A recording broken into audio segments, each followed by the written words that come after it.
Hey everybody, and thanks for joining us. Have we got a surprise for you today? But you're going to have to stick around a little bit later in the video to see that. But we have a new animal on the farm, and you're going to love him.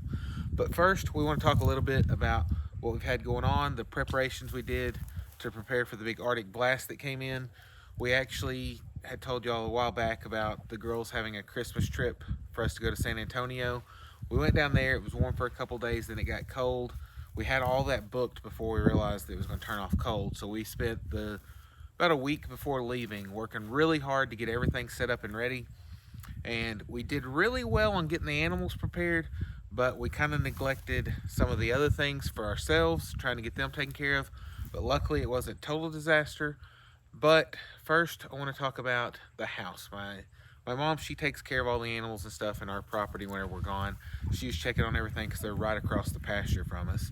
And so she called, she's like, hey, your sink is overflowing in your bathroom. And we're like, oh no. And what it was, we left the water dripping and we thought that was going to be fine, but our drain pipes froze. So they froze solid, water backed up. We had a little bit of flooding in the house. It wasn't anything major.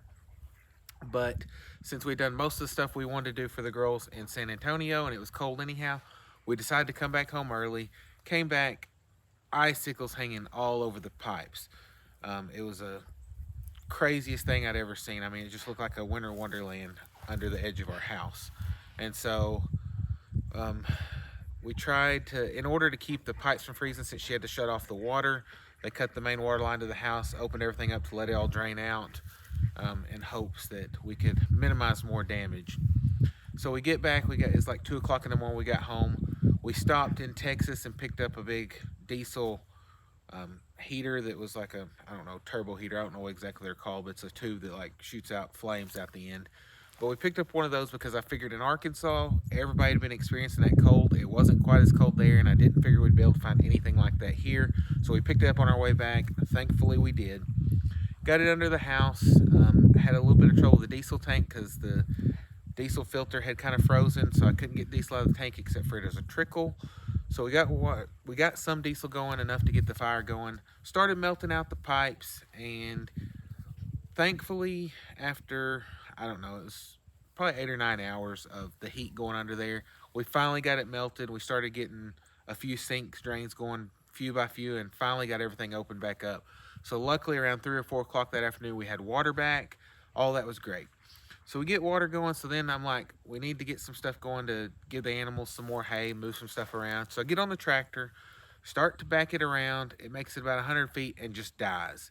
I'm like, what in the world? So I go and I look, and the fuel separator has a split down it. I didn't think to check to drain that because it separates the water from the diesel whenever on tractors, a lot of equipment have it. And so water had gotten in the bottom of that, and it's just a plastic little bulb, and it split it. So I got all that. I called John Deere. The globe itself was like $30, or you could get the globe, the filter, the O-ring, and the whole set for like $50. And I was like, it made no sense to just buy a $30 piece of plastic because I don't know if that filter's ever been changed on the tractor because it's never needed it. So I just bought the whole kit. I've got that later in the video, me replacing that. It was a pretty easy job considering, and it wasn't that expensive of a lesson to learn, but I'll make sure next time before we go anywhere or before it's supposed to get cold that I drain that. Because like I said, it didn't have that much in it, but it froze and split the side of it. So we got all that done, and so we're going to take you around, let you see what we did to prepare the animals, give you a little bit of fixing the tractor, and then we're going to show you what the new animal is. And like I said, you're going to want to stick around and see it because it is the cutest thing ever. But there's a little bit of a sad story to go along with it too, but you'll have to stick around and see that as well. So come along with us. So here's the problem with the tractor. Let me get my glove back on. But we were busy taking care of the animals. I forgot all about draining this before we left, but the fuel separator had some water in it from where it cleaned air separated from the diesel. And as cold as it was for so long and the tractor not being ran, it froze solid and cracked it. Not knowing what kind of damage or stuff's going on inside, I just went ahead and bought the whole kit because the kit for the whole piece was not much difference than buying the individual pieces for the O-ring, the filter, and the actual plastic bowl that we needed. And by doing it this way, it's just a matter of changing out 2 hoses and putting a bolt back in. But this is the new one. Looks a lot better, so we're gonna put it in and see how that works.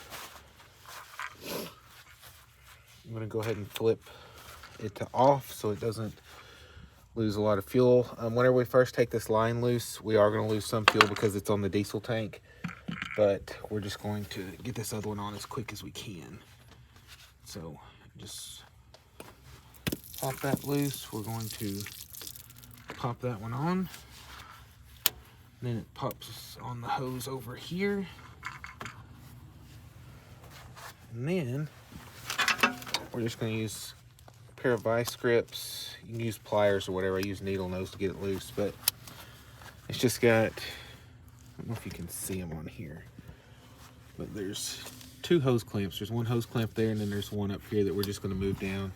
I'll show you whenever we get it put back together. But with these hose clamps, you just pinch them and they slide. So we're just going to slide them back where they were. This one's going to be the same way.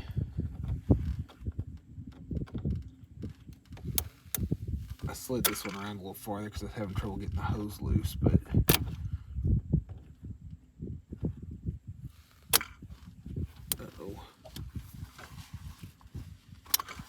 yeah, okay, that's not bad.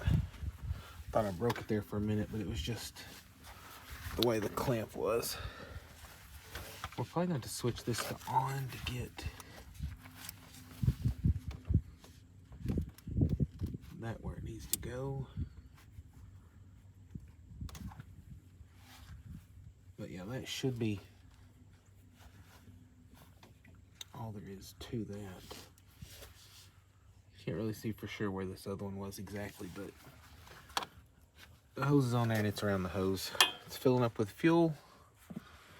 So now it should just be a matter of putting this bolt back through and bolting it down. And then we'll see if the tractor runs. Okay, so like I said, the only other thing was just installing that one bolt there. It's got a nut on the back. It should be good to go now. We're fixing to give it a shot and see what happens. Now that the tractor's fixed, I'm gonna go get it filled up.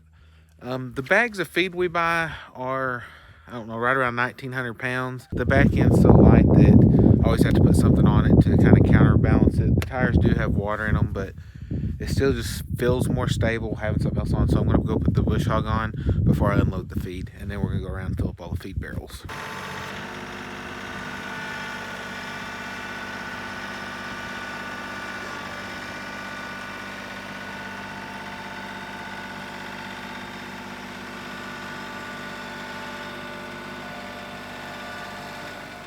Here's the feed we use. Pretty much everything that we have eats it, except for we have laying pellets for the chickens, but they also eat this too. So we throw this out for them to pick around. It's safe for the sheep. The goats get it. Emus eat it, and they get supplemented with other stuff as well. And the peacocks and the quail eat a game bird feed, but we get it from a local, it's a livestock auction, but they also have a feed store as well, and so we get it from them, and we've been getting it for a while. It's a 14% feed, so just a good mixture of stuff, and everything seems to like it. So I'm fixing to fill up the emu's feed barrel right here and then get started on everybody else's. We mainly fill up these feed barrels just for ease, rather than having to tote feed a long ways whenever the weather's bad. Plus, having feed barrels by close to the different animals makes it easier for the girls to help feed. So I just use a 5-gallon bucket, scoop it up, dump it in, and fill up each feed barrel.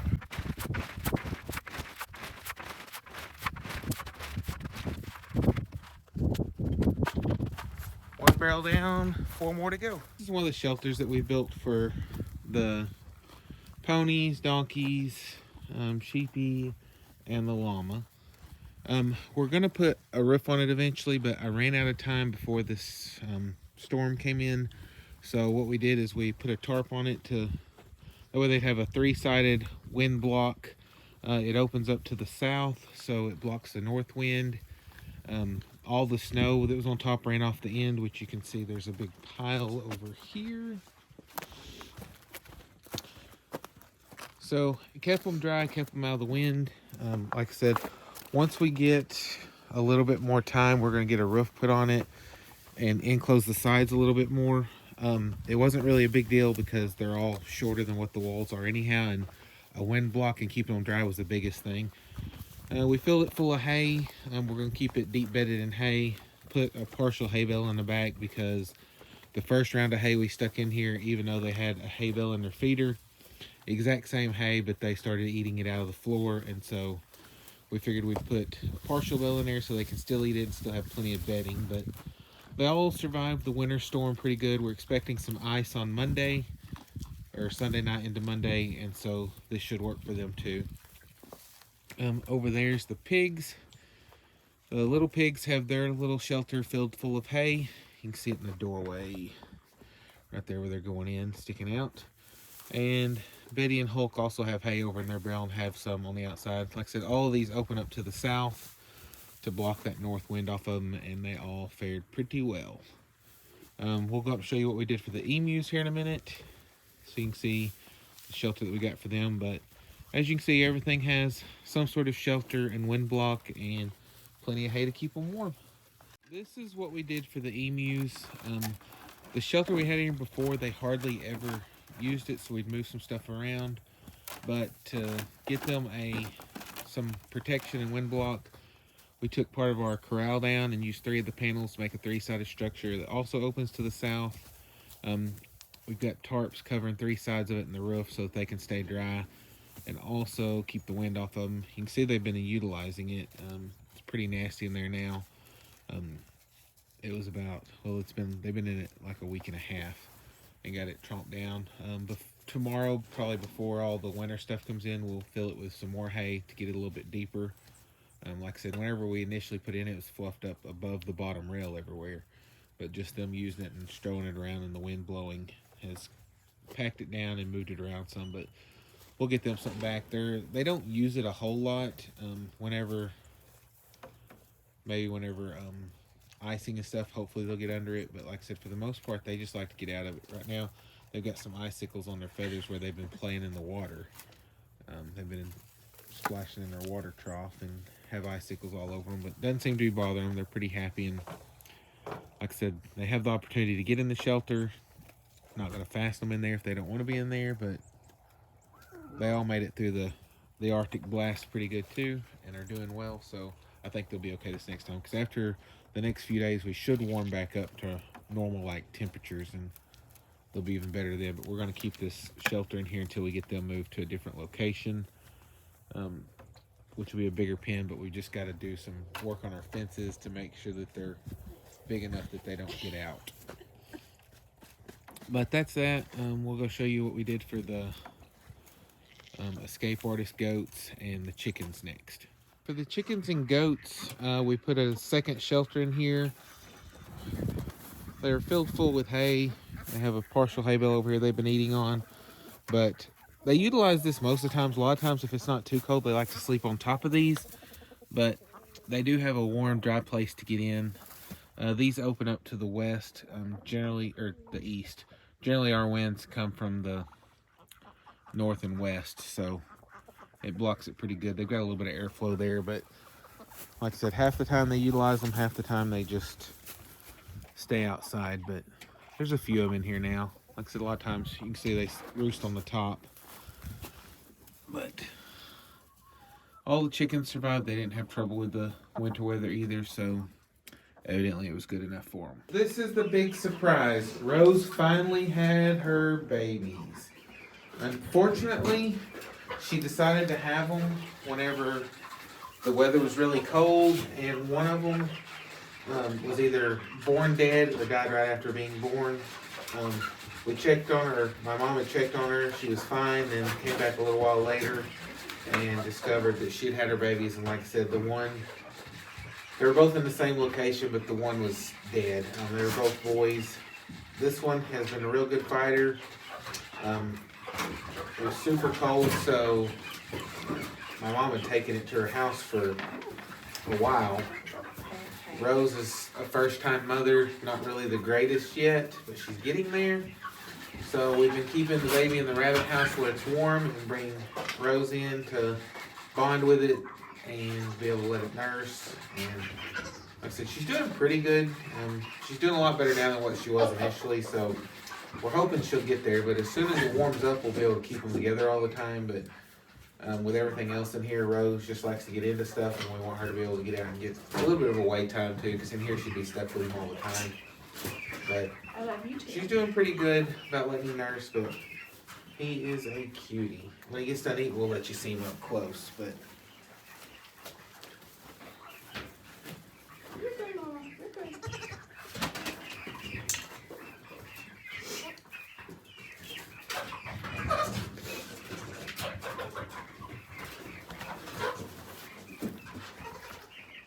What you doing, buddy? Is it good? You hungry?